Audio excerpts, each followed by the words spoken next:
தமிழகத்தின் உயிர்நாடியான காவிரியை பாதுகாக்க வேண்டிய நேரத்தில் திமுக அரசு செயலிழந்தது என்பதை எடப்பாடி கே பழனிசாமி பலமுறை எச்சரித்திருந்தார்.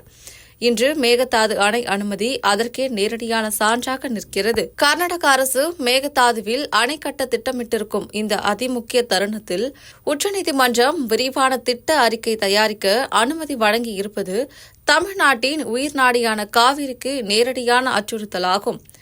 டெல்டா விவசாயிகளின் வாழ்வாதாரம், மேலும் தமிழகத்தில் 20க்கும் மேற்பட்ட மாவட்ட மக்களின் குடிநீர் தேவைகள் அனைத்தும் காவிரியை சார்ந்திருக்கும் போது இந்த தீர்ப்பை தடுக்க வேண்டிய பொறுப்பு முழுவதும் திமுக அரசின் மீது இருந்தது. ஆனால் தமிழக நலனுக்காக வலுவான வாதங்களை முன்வைத்து சட்ட ரீதியான நிலைப்பாட்டை எடுத்திருக்க வேண்டிய இடத்தில் மௌனமாக நின்ற திமுக அரசு தமிழகத்தின் உரிமையை கர்நாடகாவிடம் கைகளில் தள்ளி எறிந்ததாக மக்கள் குற்றம் சாட்டுகின்றனர்.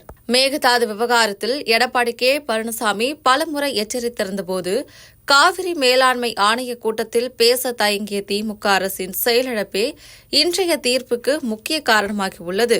தமிழகத்தில் நீர்வளம், விவசாயம், குடிநீர், மேலும் கோடிக்கணக்கான மக்களின் எதிர்காலமே ஆபத்துக்குள்ளாகும். இதில் கர்நாடகாவில் உள்ள குடும்ப நலனுக்காக தமிழர்களின் உரிமையை தியாகம் செய்த திமுக ஆட்சியாளர்களின் செயல் மன்னிக்க முடியாத துரோகம் என மக்கள் உணர்கின்றனர்.